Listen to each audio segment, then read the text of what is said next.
نوبتی تک تکتون رو میکشم. بابا آخه یه لحظه وایس، برای چی خفه میخوای؟ شین. اون دنیا جهنم میبینه. خطرناکه. پاشو فرزندم. اینجا کجاست؟ اومدی پیش ما، جایی که باید به خیلی از سوالات جواب بدی. تو کی؟ من نکیرم. خب به چی؟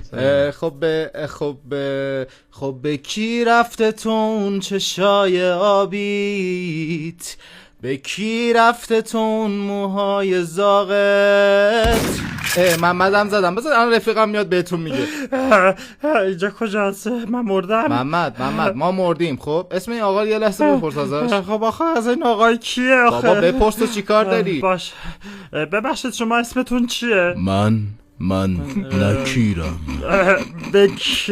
حاجی به کریستیانو رونالدو دیروز زنگ زدم. خب چی گفت؟ با کریستوفر نولان دعوا شده، به کریسمس نرسیدن. حاجی رمامو تو برداشتی؟ آره دادم به یک دیگه. به کی رمامو دادی تو محمد؟